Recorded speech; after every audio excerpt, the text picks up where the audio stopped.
but daughters change dads. Like you raise your sons to one day take your place. You want your son to be bigger and stronger than you and smarter than you. You always worry about your daughter. You always want to. Hi guys, welcome to the Legend of Heroes Trials through Daybreak. We're doing a little bit of a history recap. Okay, this will be a separate episode. As we look into it, this is I believe it's the 11th game in the series, which is another reason why I want to go back.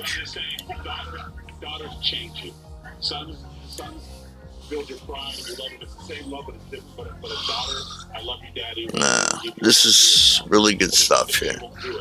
Let's see, past trails. What is it? What is the Trail series? Trail series is a saga of stories following many heroes across the Zemurian continent, where most people worship a single goddess known as Hideout. And technology has been progressing by leaps and bounds thanks to the use of wearable technology.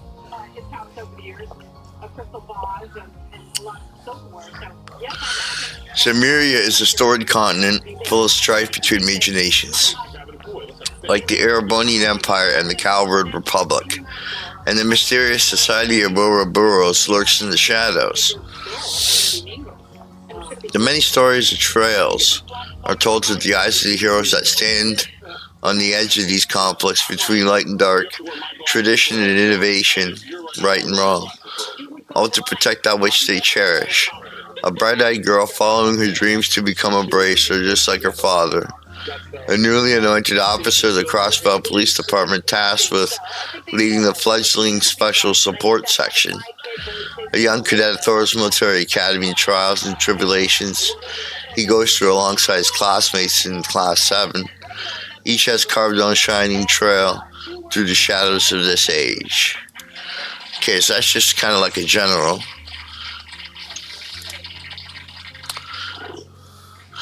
This is the timeline here. They go back all the way to 0.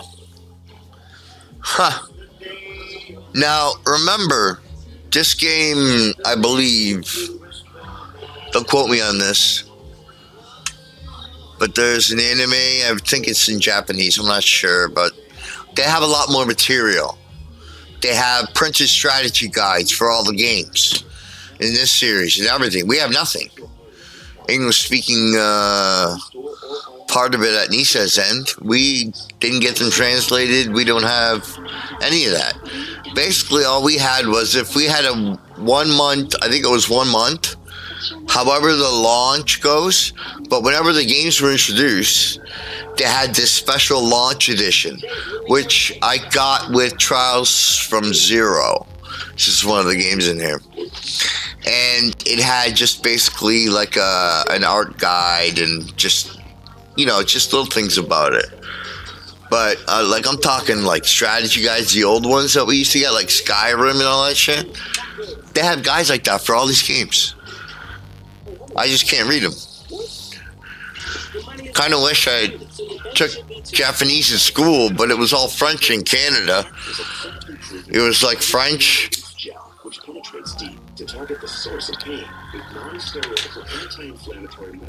You could go, you take French regularly, or there was French immersion, which was all French. So I just took the French growing up, right, like in elementary school and stuff. And we had to take French as a second language in Canada. And it's good. I know some French. So, I mean, at least that's good. Opens you up a bit to a different language. But Japanese is what I would have went for. Maybe Chinese or something easy to read or something. Anyways, that's 0. The Great Collapse wipes out the ancient Zemurian civilization, ushering in the Dark Ages. At S500, the Dark Ages end, thanks in great part to the efforts of the Septian Church. Sounds like they had a few crusades. Soon the perfect gift to Go to chocolate.com. S947, the War of the Alliance erupts in the Eiyuden Empire. S952, the War of the Alliance comes to an end Drycoles is crowned emperor. S1100, the citizens of the Coward Kingdom revolt, leading to the creation of the Coward Republic. S1134, Crossbell becomes suzerain state beholden to both Erebonia and Coward.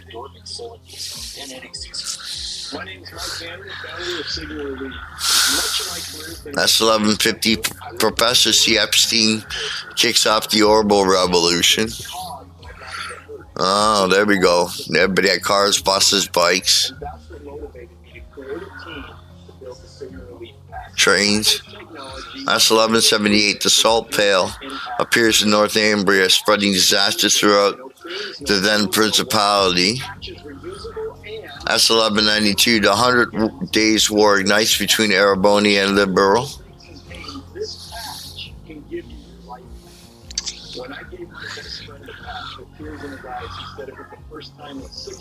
S1196, Samuel Rocksmith is elected president of Calvert. S1198, a cooperative international plan is put into effect to eradicate the DG cult.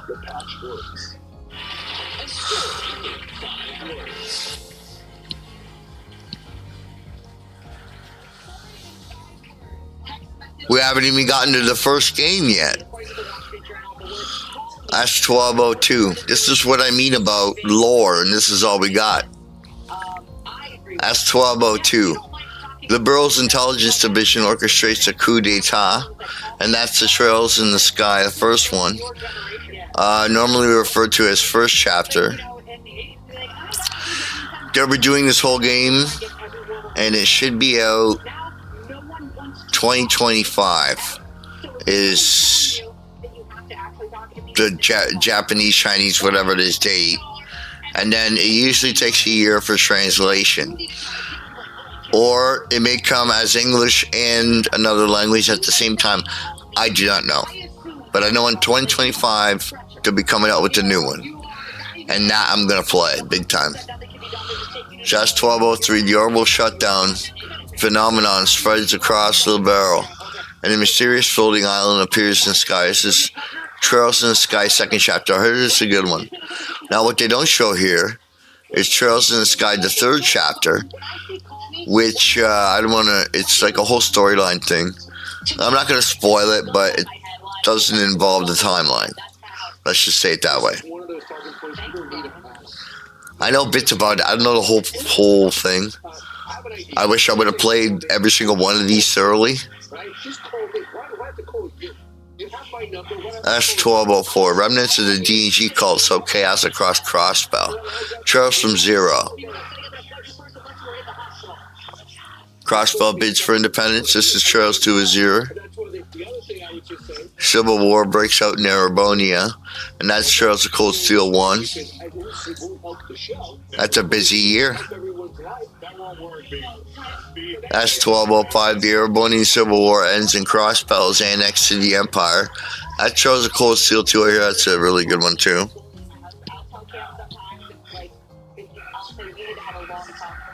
That's 1206. President Rocksmith fails to be re-elected as president.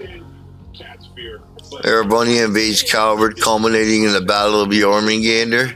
Trials of Cold Steel 3 and 4. Must be a big one. That's 1207. Roy Gramhart takes office as Calvert's new president. And then Crossbell overcomes one more barrier and finally reestablishes its independence. That's in Trails into Reverie. And then as 1208, a new story begins, which is probably what we're doing now. So Trails into Reverie takes endings into 3 different arcs. It takes the Liberal arc from Trails in the Sky 1 to the 3rd, or I should say first chapter to the 3rd chapter. Then it takes the ending from the 2nd arc, which is Trails from Zero to Trails to Azure. This is the Crossbell arc.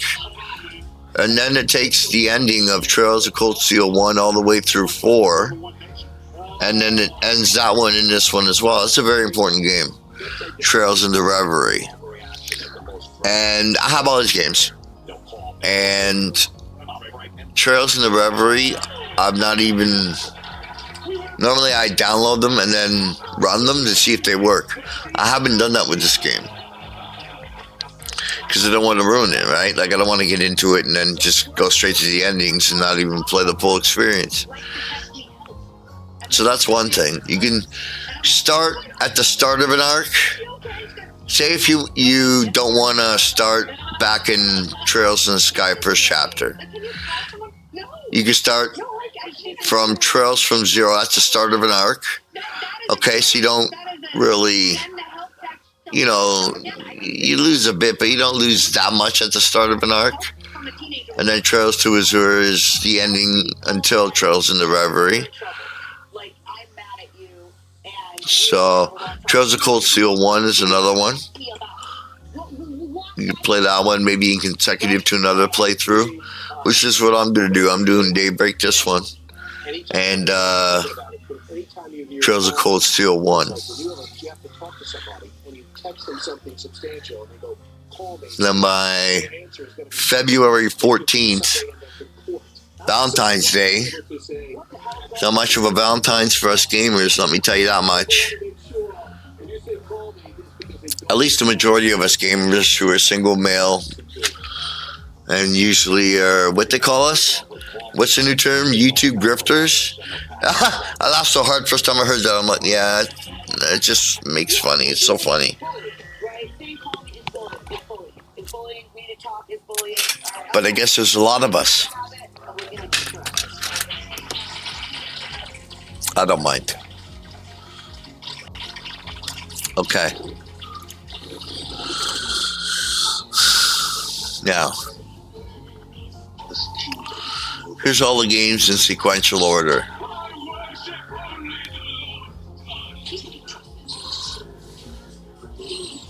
All the way until the next one, which is Tales of Daybreak, which is what we're in now.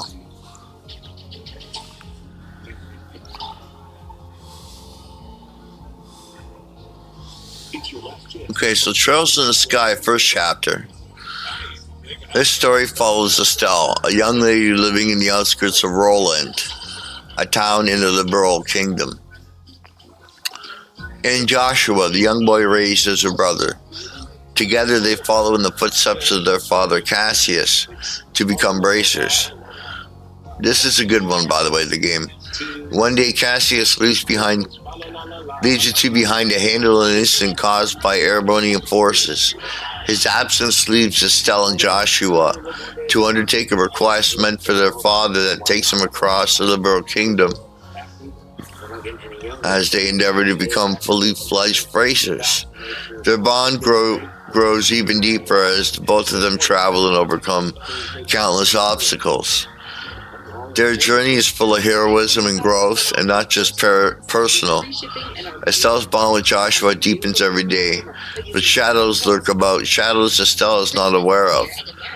Soon she will have to contend with a massive conspiracy her eyes never knew existed, and come to terms with the role she will play in the lurking shadows of Liberal. Yeah, it's a good one.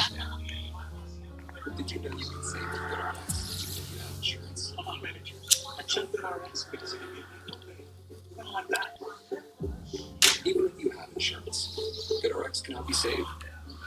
Another good reason to check it out. Trails in the Sky, second chapter. Together with the comrades, Estelle and Joshua help prevent the coup d'etat brewing in Liberal. Soon afterwards, on the night of the Queen's birthday, Joshua confesses to Estelle. He professes his love and even comes clean about the past he has no longer held secret from her before vanishing into the night. Now, a fully fledged bracer, Estelle sets out on another journey. This time a much more personal one, vowing to not rest until Joshua comes back to her.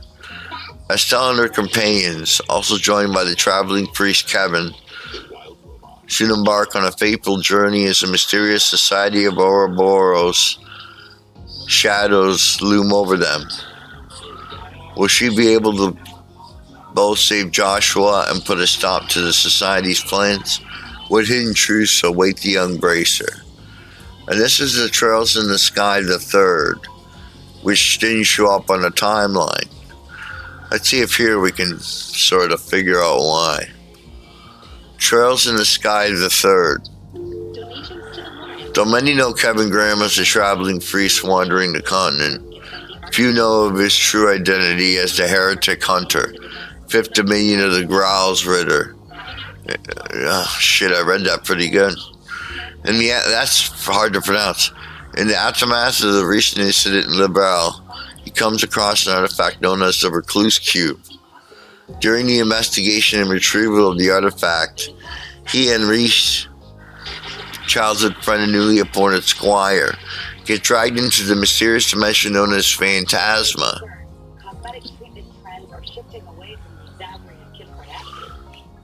Alright, Kennedy, according to recent stats, this is from the UK. Which is a giant maze of old and new locations drawn from memory, along with devils and fiends ripped straight from the pages of church scriptures. But old vistas are not the only familiar sight in Phantasma, as they reunite with old companions like Estelle and friends who are also drawn into Phantasma. Soon Kevin and Reese set out on a search for answers to the many mysteries of the Recluse Cube, as they also contend with the many demons of their past. Okay.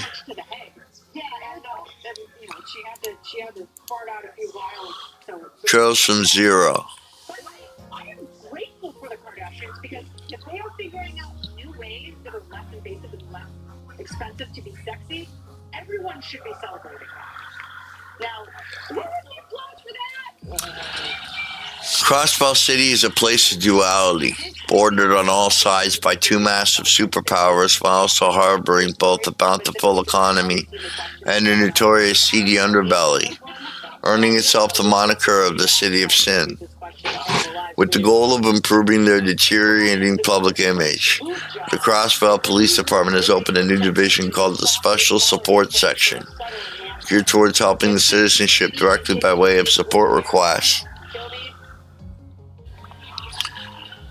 This becomes an uphill battle. The brand new division, treated by many as nothing more than bargain bin bracers for our four new members of the fledgling SSS.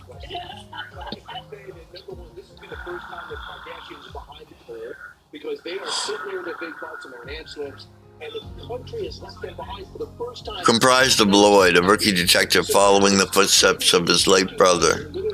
Star of the First Division, Ellie, a polite and brilliant young lady, Randy, a suave Crossbell Guardian Force ex-member, and Tio, a genius girl transferred from the Epstein Foundation. The SSS will have to make use of their unique strengths to surmount the many challenges Crossbell, a city of both light and darkness, has for them. There is no barrier that the SSS cannot overcome. Okay. This is Trails to Azure. Crossbell is now safe from both the Mafia and the rampaging cult of fanatics, all thanks to the Special Support Section's efforts. However, their work is far from over.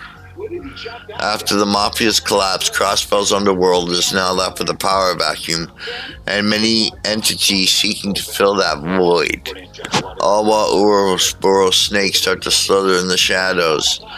The SSS, with new members on board, soon prepared to begin anew and continue on their rocky path. The way ahead may not be so easy, though, as Crossbell's own destiny and history start to intertwine, and the SSS soon may have to face those truths, alongside the truth behind the young KEA. Kia? Is that a name? That don't look like a name. They look like abbreviations for something. KEA, who the SSS has taken in his family. It's got to be a name. Amidst this chaos, Lloyd challenges the barrier standing between him and that which he cherishes, not straying far from the path he's chosen. There's Trails of Cold Steel 1. Now we're going into the Erebonian Empire is rapidly heading into a heated conflict as tensions rise between the noble faction, led by Erebonia's four great houses, and the reformist faction, helmed by Chancellor Julius Osborne.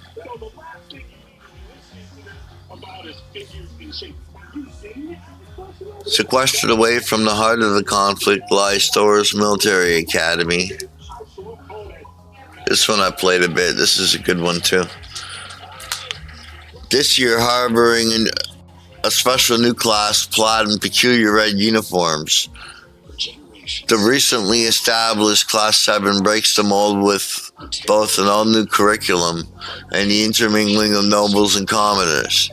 One of its members, Reen, overcomes the occasional conflict between classmates to form deep bonds with them, each one a unique character of their own, with differing backgrounds. Yeah, that's it. Class 7's field studies soon take them to every corner of the Empire, so they get a hands-on experience with the Empire's many conflicts.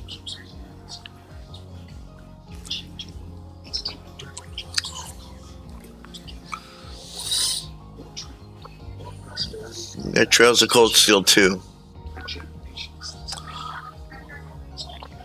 Civil war breaks out in Erebonia following Chancellor Osborne's assassination.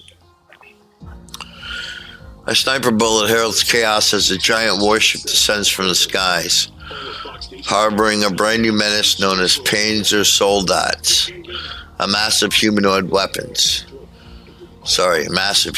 weapons. Ouroboros, of course, is not far behind forever, lurking just below the surface. In the midst of the confusion, Reem wakes up on the snowy mountains near his hometown. I'm dying to get into this game, by the way, Trails of Cold Steel 2. I heard from people who play it's really good, so. Accompanied by just a talking black cat and the massive ashen knight Valimar.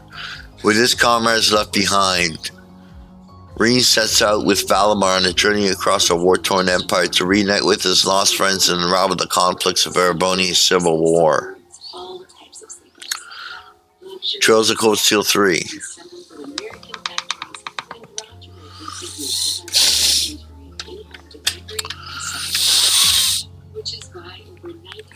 Allergies this time of year.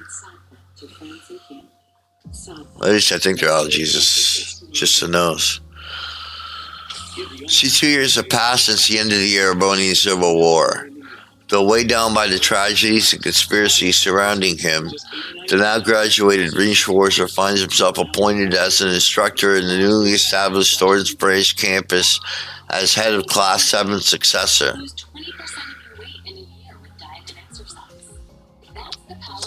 They retake the old tradition of field studies, Reed now leading his new students as tensions rise between the Republic and the Empire in the wake of the Chancellor Osborne's rule following the Civil War. It won't be a straightforward school year for any of them. However, spurred on by a fateful meeting of the now occupied Crossbell and by the Hexen clan, a coven of witches, they will unearth many of the mysteries buried in the annals of the history of the Empire. Trails of Cold Steel 4. Give me a second.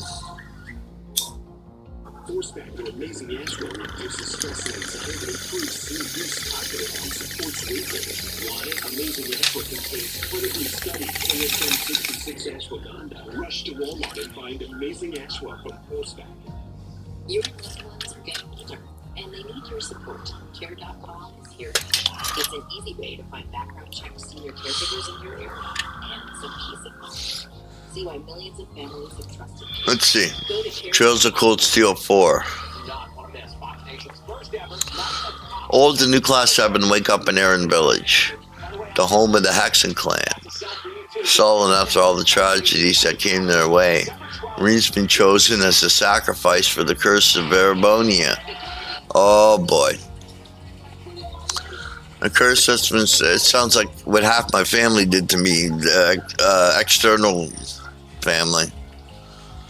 Cousins, ninth cousins, all that crap. Curse that's been slowly eating away at the core of the Empire and its people. Conflict and all-out war between Erebonia and Coward is all but inevitable as the population of the Empire gets manipulated by the curse. All the while, the 7 Divine Knights are on a crash course to enact their destined rivalries.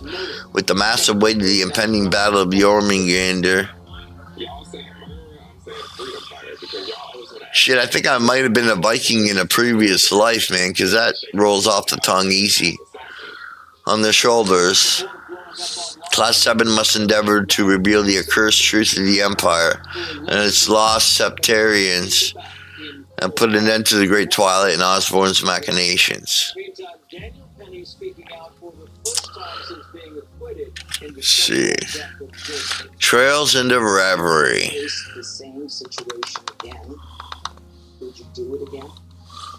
This game I heard by a lot of people is very long. 3 storylines, etc. But I like them like that anyways. And you see, with the battle over Jormungandr over and Erebonia's curse vanishing, suddenly there's a ray of hope for Crossbell to regain their independence. Lloyd and the special support section have been working in the shadows over the years, following the annexation. Can finally return to the public. I think I got that right. However, former Governor General of Crossbell, Rufus Alberea, crashes the party on the date of the Declaration of Independence. He takes control of the city and declares the formation of the United Nation of Crossbell, brainwashing their populace with the help of a dancer clad in black. Despite the grim situation, Lloyd decides to stay in the fight. In the meantime, Rean finds himself yet again tangled in the Empire's destiny, and a mysterious masked man known as C begins his travels with a doll named called Lapis. A new story arises as the paths of these 3 heroes start to intertwine. So that's basically it for all the stories beforehand. And when you get Daybreak, you get this as well. I'm not going to get into it here, but there's definitions and a few other things that you'll need to go through before you start the game, just to know a few things. This breaks it down by all the different regions. This is factions and organizations. So it's a good one to pick up. If you want to start, you can start with Daybreak. It's no problem. It's the start of an arc.